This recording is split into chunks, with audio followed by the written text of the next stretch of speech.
Well, first, let me thank Slovenko and his staff at the Slovenian Asphalt Pavement Association for the invitation to be here. Appreciate Slovenko and Anje and Spila and Blanca for all their support and been very gracious and made us feel very much at home. The country of Slovenia is absolutely beautiful here in Bled. It's been a wonderful trip for us, and we're excited to be part of the 15th Colloquium on Asphalt and Bitumen. I commend the Slovenian Asphalt Pavement Association for hosting such a prestigious conference. I'm very fortunate to represent a trade association back in the state of Kentucky that we call ourselves, as mentioned, the Plantmix Asphalt Industry of Kentucky, PACI for short. We work closely with the National Asphalt Pavement Association and the Asphalt Institute to promote technology and to promote asphalt as the product of choice. Mr. Grant Gabbard has joined me. He is Executive Vice President of the paving contractor called the Allen Company. Mr. Gabbard oversees the paving operations for their family-owned company. He also serves as on the board of directors, so he's one of my bosses. So again, we are honored to be part of this wonderful conference, and we look forward to sharing our experiences with reclaimed asphalt pavement and warm mix asphalt. I apologize that I don't speak the language, of course, but asphalt seems to be the common language amongst this group, and that's kind of what bonds us all together. I think when Slovenko and the delegation from Slovenia came to the United States, that bond must have had a little modified asphalt because it was very strong, and we got to know each other very well and appreciate that visit.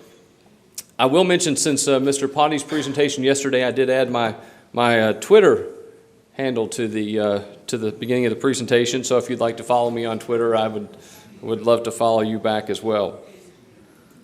So let me start by offering our greetings from the state of Kentucky. We're located in the Midwest portion of the United States, and as you can see, we traveled approximately 7,700 kilometers to be here, nearly 5,000 miles. Just a few notes about Kentucky and what we're known for. We're known primarily for being a horse racing state. There's a picture there of American Pharoah, the recent winner of the Triple Crown, as well as the Breeders' Cup. The Churchill Downs is shown here, famous horse race in Kentucky and in the United States, the most exciting 2 minutes in sports, we believe. Kentucky Fried Chicken, you may know that here. And then also, where I'm from, in Louisville, Kentucky, we manufacture these baseball bats. So I brought some small Louisville Slugger bats. These are for the difficult questions that may follow. And we are also 95% of the world's bourbon is produced in Kentucky. So brought a small amount of bourbon. These are for the good, easy questions that may be asked later. So just to provide a little background for the beginning, just wanted to show you a brief scenario of what Slovenia looks like in relationship to Kentucky. The population of Slovenia and the size are obviously somewhat smaller than the state of Kentucky. Kentucky is about 5 times larger in area, land area, but only a little more than twice as big as far as population, which says that Slovenia is a little more densely occupied than Kentucky. You can see here our roadway network in the state. We have about 1,300 kilometers of what we call interstate pavements, high-traveled, high-speed pavements, roughly 1,000 or so kilometers of parkway pavement. And then we have 20,000 kilometers of what we call rural secondary roads and another 21,000 kilometers of a state primary road. These are 2-lane roads like you see here in the picture, 2-lane rural roads that connect many of our communities throughout the Commonwealth of Kentucky. Just to make you aware of how roads in the United States and also in Kentucky, how they are funded and paid for, we collect a gasoline tax at the pump. So as you fill up your car, your vehicle, you pay some amount of tax. I don't have this converted into liters, but the federal gas tax is 18.4 cents per gallon, and the Kentucky state tax that we collect is 29.4 cents per gallon. This is a picture just to illustrate a typical interstate type pavement within our state. Our goal has been to provide at least 3 lanes in each direction with an inside and outside shoulder for many of our major corridors, and this would be one of those such corridors. Paving operations, our contractors that our association represents own, there are about 30 contractors that own 120 asphalt plants. Most of the plants in Kentucky are continuous mix drum plants, which we will show in a minute. We do still have some batch plants, but primarily drum continuous mix plants. And the companies in our state that manufacture the mixture also do the construction and lay down operations as well. This map shows all the dots here represent the physical asphalt plant location, so you can see the number of asphalt plants in our state. The most populated urban areas are here in Louisville, Kentucky, up around Cincinnati, Ohio, and Lexington, Kentucky. So most of the population is in this top area here. So it kind of gives you a feel for the number of asphalt plants. There's more asphalt plants in these more urbanized areas. This is a typical asphalt plant in the state of Kentucky, and as compared to the presentation we just saw, our plants are more horizontal and not as vertical. Most of them are at ground level, as you can see here. We are fortunate in our state to have over 120 limestone producing quarries. This provides us with excellent aggregates to use to produce the asphalt mixtures, and many of our asphalt plants are located within the quarry for convenience and savings of transporting of materials. The mixtures in the state of Kentucky, we transitioned about 15 years ago from what we call the Marshall method of mix design to the SuperPave method of mix design. We still use generally a dense graded asphalt mixture in our state. We found that our mixes have very good rut resistance, but one of our bigger concerns in recent years has been permeability, or the open graded nature that allows moisture to penetrate through the asphalt mixtures. Just to give you some indication of the aggregate sizes, our surface mixes that you see there at the top are typically 9.5 millimeters or 12.5 millimeter mixes. The base mixes, the lower layers, we would use often a 19 or 25 millimeter base mix. And on occasion we will do a 37.5 millimeter mix. And then also on occasion for thin preventative maintenance type products, we will use a 4.75 millimeter mix for a surface treatment as well. The weather in Kentucky is a little warmer than it is here, not quite as beautiful as it is here, but we do experience all 4 distinct seasons. Our summers average about 30 degrees Celsius, moderately cold winters with an average of -5 degrees Celsius. But we are in a point in the United States where we get a lot of freeze-thaw and wet freeze-thaw cycles, which is very difficult and challenging for pavements. The association that I represent was founded in 1938. We do lobbying for highway officials, for state and local government. We host technical meetings. We provide technical assistance to our members and to other entities who design and specify asphalt pavements. So we have a rich and steep history within the state of Kentucky. Just to make you aware of our mission statement and what we stand for, the mission of the Plantmix Asphalt Industry of Kentucky is to serve our membership, expand the use of Plantmix asphalt, promote it as the material of choice throughout Kentucky by advocating, communicating, and educating our customers, government agencies, and the general public on the benefits of quality asphalt pavements. I wanted to provide you a little understanding of the asphalt tonnage in our state. You can see here by the graph we've had some ups and downs with asphalt, but typically we will average somewhere in the 4 to 5 million ton range, and that's English tons, and that's for our highway agency, our Department of Transportation. It does not include private city county work. So there's probably another maybe 2 million tons in addition to this that would relate to private and local type of work. So again, this picture shows, you can see Kentucky relative to the surrounding states and where we fit within the United States. I wanted to briefly mention the visit by the Slovenian Association. They were wonderful to visit us in Kentucky, and so you can see here we met out on a paving project. This was another interstate paving project like the one I showed you earlier, 3 lanes in each direction plus an inside and outside shoulder. Mr. Grant Gabbard, who will speak in a minute, was our host at this event. We got to see some of the paving operations, again paving a shoulder on Interstate 75, and Mr. Gabbard will share more about the project later. You can see the traffic, a little bit of the compaction operations here. We went for a tour of the underground mine facility, the quarry, that the company operates, which required some safety orientation. This is down inside the quarry tour. You can see Slovenko there in the middle of the photograph, and you can see the entire group here underground at the quarry. Following the quarry tour, we toured the asphalt plant there at the Allen Company. I got a chance to see all aspects of the plant itself, and you had some very interested participants. They were very involved, very engaged, and very interested in what was going on in the operations. We did get a chance to see the control tower.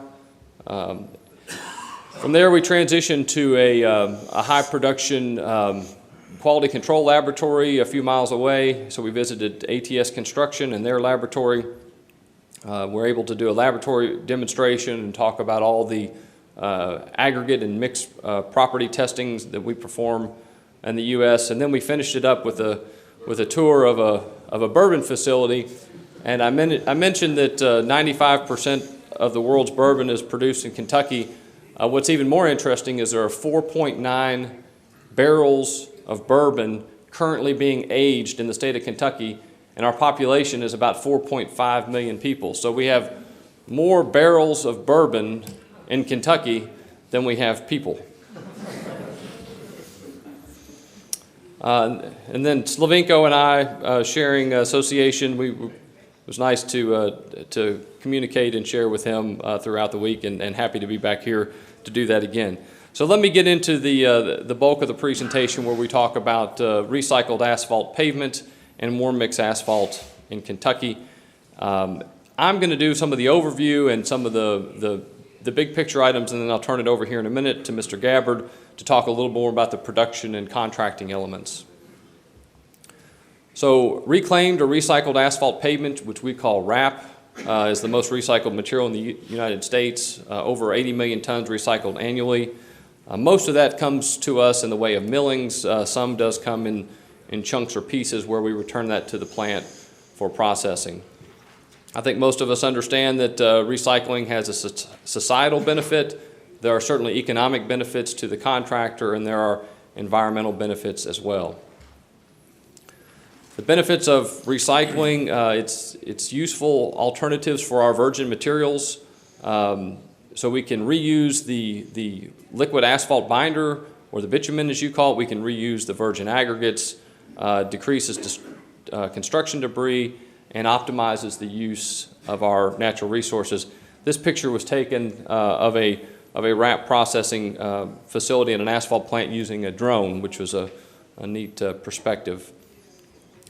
For us, it provides the opportunity for savings in liquid asphalt costs, which do fluctuate and can be significant at times.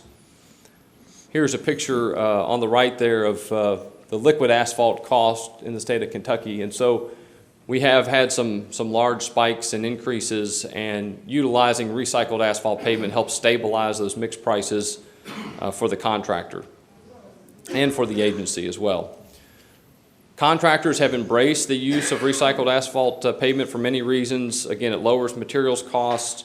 It makes, as an individual contractor, can make them more competitive, and the owners and agencies in the United States and in Kentucky see benefits to doing so. I really believe there's three major reasons that RAP has increased so dramatically in the United States and in Kentucky as well, and it's these three things that you see on the slide. First, there's much more access to milling, so we have much more material at our disposal. We have improved plant technologies that allow the introduction of the recycled material into our plant. And then third, the increased cost of the liquid asphalt product makes it a very economically viable alternative to use more recycled material. This is a graph taken from the National Asphalt Pavement Association, where they survey all the states and provide a summary of recycled asphalt usage for everyone, and you can see where each of the states fits. But as a national average, the United States is at roughly 20% recycled material. These are the trends as you look at it on a percentage basis. The national trend shown in blue has increased from a little over 15% to up to around 20%, as you can see. In Kentucky, we've been fairly consistent, fairly flat, and we'll explain more about that when Mr. Gabbard gets up, but part of that is just limited access to materials in rural parts of our state. I'll give you a little international perspective that I had the fortunate opportunity. I was able to participate with NAPA in a scanning tour of Japan, and Japan recycles at a rate of more than 45%. Most of their plants, not too unlike the ones you just saw earlier, are batch plants with parallel or two dryer drums, and they use extensively rejuvenating agents. This is a picture of a batch plant that we saw in Japan. The 4 silos there on the right are showing finished asphalt mixture, but the 3 silos on the left are actually heated RAP that's siloed and conditioned for 2 hours with a rejuvenator. So that was a unique situation that we have not seen or utilized in the United States. This diagram shows the material flow, but again, one dryer was just for the recycled product, and then one dryer was just for the virgin aggregates, and they heat that recycled material to around 150 degrees Celsius, and then add a softening agent or a rejuvenator, and that allows them to do very high RAP percentages. As mentioned by our previous speakers, they keep their RAP stockpiles covered, keep the moisture very low to allow better processing through the plant. And here was a demonstration they provided for us with virgin material in front, and then 45% recycle, 60% recycle. So they showed us various amounts of recycling through the plant.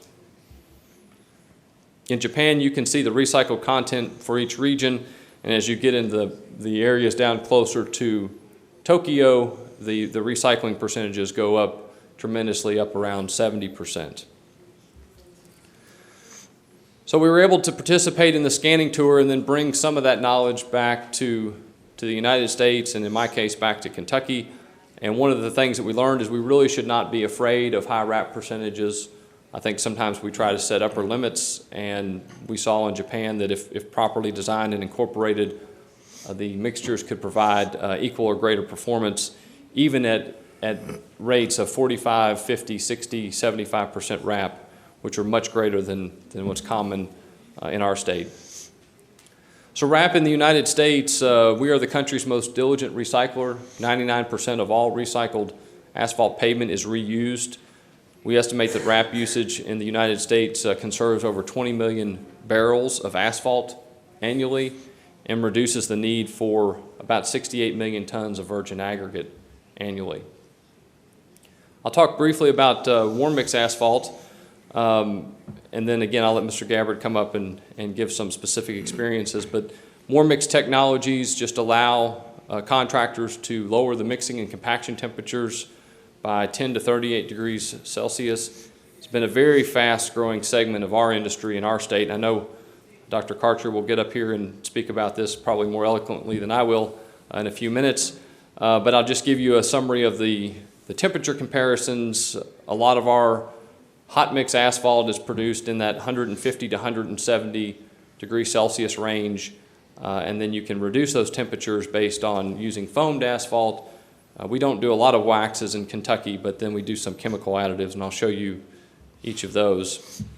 The benefits of warm mix asphalt is lowering plant and hauling and laydown temperatures, reduce plant emissions, reduce burner fuel cost, the ability to haul it further and to pave in cooler temperatures.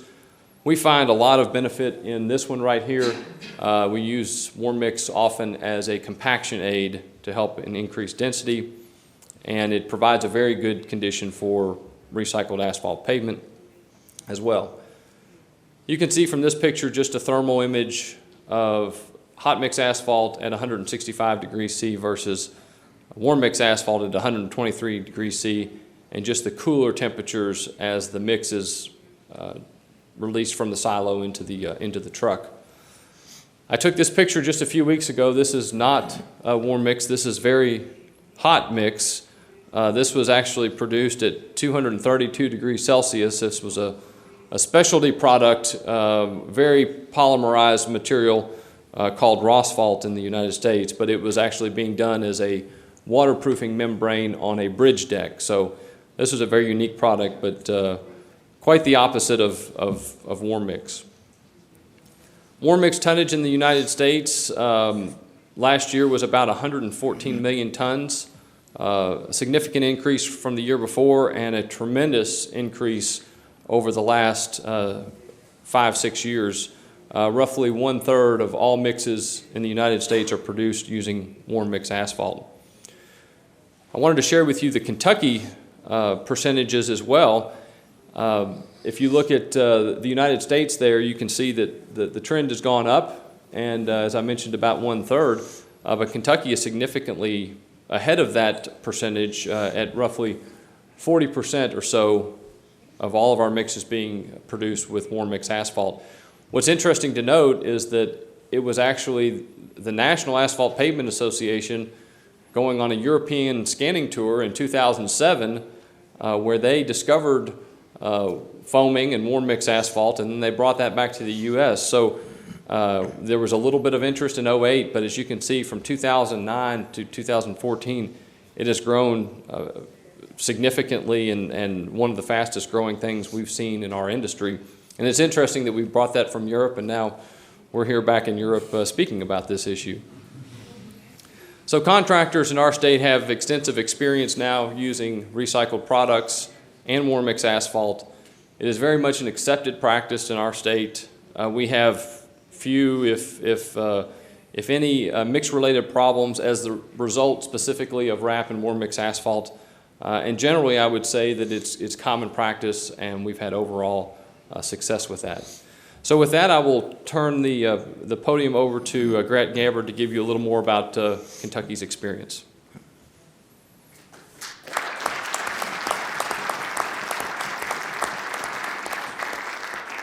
Thank you, Brian. And before I get started, I wanted to personally thank Slovenko and the Slovenian delegation for inviting us over. We enjoyed our trip and having you all in Kentucky, and my wife and I have thoroughly enjoyed Slovenia. It's a beautiful country and very warm and welcoming people, so thank you for that. I will try to move as quickly as possible because I know there is a break coming up, but just a little background on our company. We are family-owned, started in 1939. We have 4 continuous flow asphalt plants. We produce, on average, 400,000 hot mix tons per year, or warm mix. We also own 3 underground limestone quarries. Slovenko and his group got to tour one of those. We also have 1 surface mine at this point, and as you can see, 2.5 million tons mined annually. We do on a daily basis. It's kind of common practice for us that we use RAP and warm mix in every mix every day. There are probably 1 to 2 that I can think of that do not include RAP at this point that we produce. It's been vital to our success, helping to cut oil costs, and we're using our aggregate as well as better for the environment. So in Kentucky, the RAP specifications have changed recently. We used to the RAP was based on a percentage of total weight of the mix. Since 2010, I believe, it is now based on binder or bitumen replacement. So that has lowered the amount that we can put in our mixes. We do have the availability of softening our asphalt, the binder, so that we can add more wrap into the mix. This is just a slide from one of the labs and shows that in most of our surface mixes with our standard asphalt, it's a 20% wrap. Base mixes are a little more, 25, maybe 30. You can soften that and increase, as I said, and about 80% of all of our mixes in Kentucky have wrap, and normally 15 to 20%. This slide here just kind of shows how we fractionate so that we can get more wrap into our mixes. There'll be a better kind of video in a minute, but where our aggregate goes in the end of the drum, and then the wrap is put in right near the flame, but you avoid that so you not have blue smoke. This is another slide here, just kind of showing a picture of some of the processed wrap, so you see the variety in it. But again, kind of topping out about 20% on base mixes.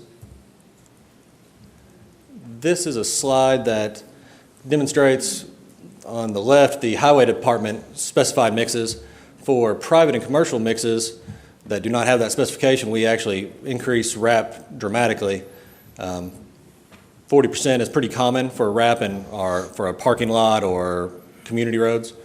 Us at the Allen Company, our most purchased mix is 35% wrap in a surface. We have run up to 52% in binder mixes, or base. As Brian mentioned, the wrap is really centralized in our urban areas. This circle there kind of shows where most of the wrap is used.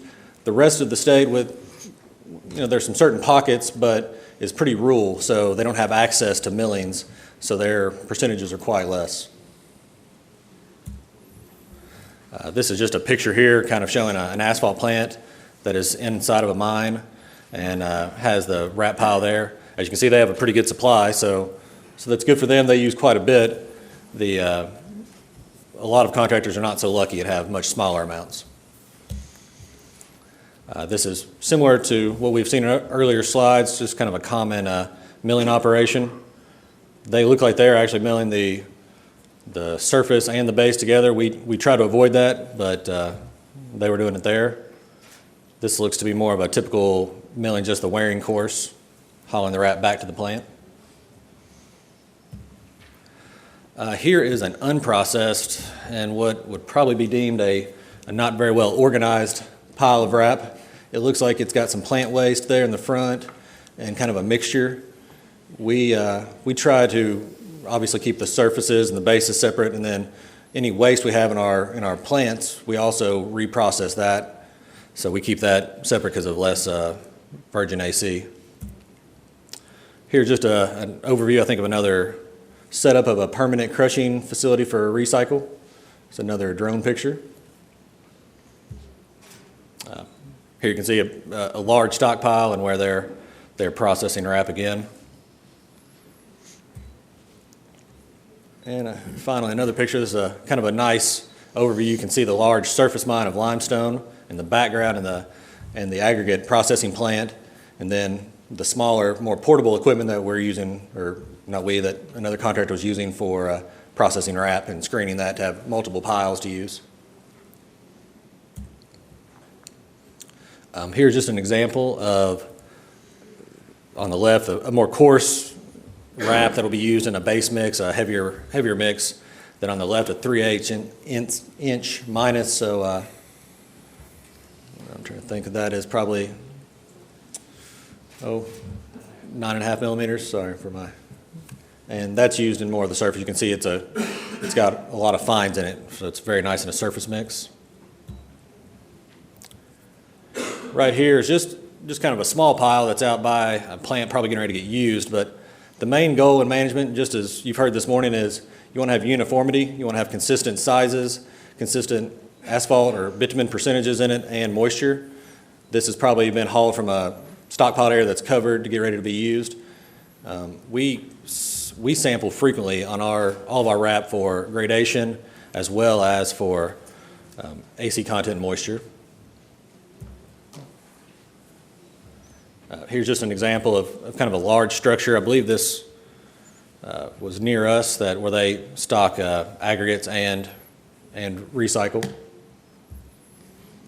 This is actually in our underground mine that Slovenko got to see. We haul our millings underground and our plant waste underground, and then we process it there. So it's a year-round constant temperature of 58 Fahrenheit and pretty constant moisture. So it's a good place to stockpile out of the weather. And we crush and keep it there. This is just an example of some of the cold feeds for wrap. Most plants now have got two, so you can have various sizes. They blend together going up the belt. Here's a picture of the wrap going up the belt. This is a good picture that shows the virgin aggregate on the right as it goes to the end of the drum to have longer drying time, and the wrap, which would be going to the collar there that is near the burner.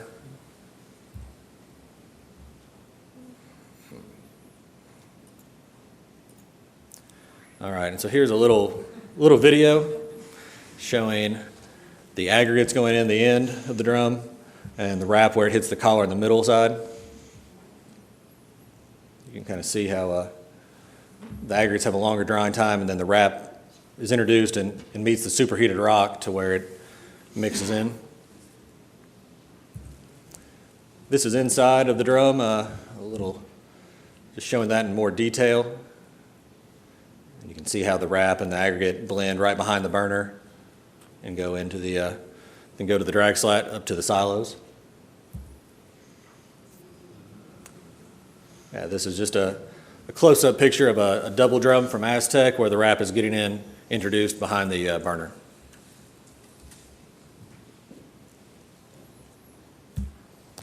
All right, so a little bit about what we do. We've averaged the last 5 years 90,000 tons of wrap into our mixes. As I said earlier, 20 to 30% in all of our state-approved specified mixes. Our private mixes, as you can see, average 30 to 42 with up to 50%. We've had very good success. We do warm mix, which I'll get into later on some of the higher wrap mixes. We may run it at a higher temperature with warm mix, with foaming. We've made a few plant modifications to burner links and to dust introduction into the drum to help with not having buildup of wrap at such high rates. As I said earlier, when we process the millings, we try to do it layer by layer and segregate the millings separately. It's a common practice. Currently this year, we've been crushing everything to 12.5 millimeters or less, and that seems to be a pretty good mixture for all of our everyday mixes that we use across the state. We also have used a softer binder. This was the project that Slovenko and his group visited. It was 14 miles or 22 kilometers. It had 4 interchanges, about 66,000 vehicles per day, and it was, we milled 87,000 tons and put that back.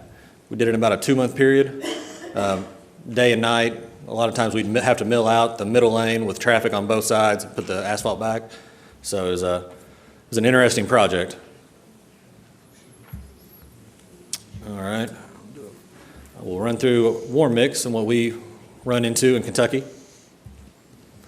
Our specifications allow you to use warm mix if you would like, but if you do not want to use it, you do not have to. Most contractors use the foaming technologies, aftermarket additions to plants. That's what we use. Chemical additives have been more common, particularly for some of the harsher mixes with polymers and whatnot. This is just a kind of a generic video of showing where the asphalt comes in. It is foamed with water out of a tank. It enters the asphalt injection line as it being foamed and enters the drum there. Chemical additives, as I said, are more popular. Evotherm seems to be the most popular in our area. You get dramatic drops in temperature with Evotherm, but we have not really tried it as much. We do not own a terminal. Some of the other folks blend it right at their terminal and have had very good success.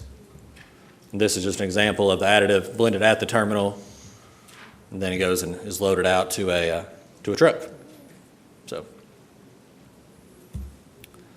So the warm mix growth in Kentucky has been, it was very quick. After 2008, the Napa meeting came from Europe. Kentucky contractors got very excited about it and started immediately. We introduced it to all 4 of our plants in 2009. You can see that it's grown rapidly. The 2014 to 15 is there's not less warm mix being used by percentage, just lack of funding in Kentucky, so less tons being put down. This is a picture at our plant. It's a very simple design. It's just a water tank with a pump. It ties into the asphalt injection line and then goes right into the drum at the normal spot. It's pretty basic, common in the States. I believe this is on Aztec, but that's the same basic principles of a water tank. You do calibrations in the control house, and it's a very simple process. We have not had many plant issues. Obviously, there's learning curves and calibrating. There were some issues with asphalt injection lines and making sure you pulled back all the AC and didn't have clogging in the injection line, but that was our most significant issue and was easily remedied. One issue we have had, a couple here, if we have an aggregate with high internal moisture, sometimes getting that moisture out of the aggregate has been a problem. There are some skid-resistant dolomites that we have that issue. Also, you have to take into consideration your rolling patterns in the field. Sometimes the mix can be kind of tender or soft. You have to let the mix sit on the ground before you put the rollers on it. Loadout temperatures. For foaming, we can normally foam at about 125 degrees Celsius. For the chemical additive, they are getting down to around 105 degrees Celsius. So it's quite an energy savings. It's good for the workers. They seem to like it. Our private customers seem to like it. It's overall been very good. This is just a picture actually this is not one of our workers, but he's probably checking the temperature there to make sure, it's been a kind of a statewide issue of staying off the mix. They want it to cool just a little bit after it's been laid before getting rollers on it. We have run warm mix day and night, 24 hours a day. For us, once we get started, we start foaming and go all day. It does make, in addition to compaction, it makes handwork quite easier. It's just a much more workable mix. This is one of our crews right here working on a tie-in. It's used every day, whether it's handwork or not. It has a very good mat, very consistent, a little more of a sheen with the foaming asphalt. It kind of, our crews seem to think it's a little blacker, which I think it may be in their mind, but that's okay. We have found that just warm mix gives a very good temperature uniformity and as a compaction aid.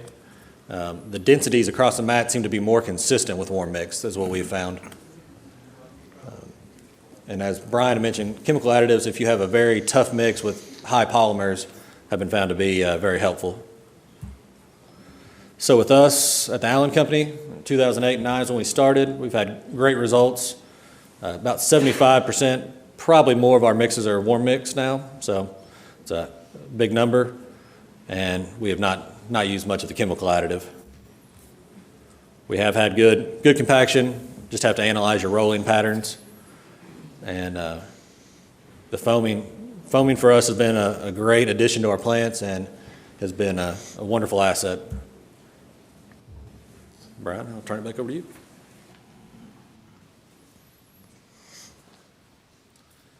Just to wrap up with a few final slides, our experience with RAP, we were using RAP in the state for many years, but at relatively low percentages, 5 or 10%. And then with increased cost of liquid asphalt in recent years, we've really increased the percentage. So that experience with RAP prior to raising the percentages was very valuable to us. As a state, we were an early adopter of warm mix asphalt, and again, it's become very routine. RAP and warm mix materials have performed very well on the roadway. Again, the percentages of RAP that being used continues to grow in the United States, and Kentucky remains fairly stable at roughly 15%. Yet there are contractors in urban areas and heavily populated areas using 30, 40, sometimes 50%. But then in the rural areas where there's not that much access to material, it's considerably less. Warm mix has grown quickly and represents roughly a third of all tonnage in the United States, and yet in Kentucky we've probably outpaced that slightly with warm mix percentages of over 40%. So with that, that concludes our presentation. I want to thank you for the opportunity to be here and present to the group. And if I may, before I leave, I would like to offer one small thing here to Slovenko. I have a certificate here, and in Kentucky, the highest honor bestowed on someone in the Commonwealth of Kentucky is for what we call a Kentucky Colonel. Commissions for Kentucky Colonels are given by the governor and the Secretary of State. The governor is the highest elected official in the state, and in recognition of noteworthy accomplishments and outstanding service to the community, state, or nation. So for your leadership in bringing the delegation from Slovenia to Kentucky, and on behalf of the governor of the state of Kentucky, I want to issue you with your very own Kentucky Colonel.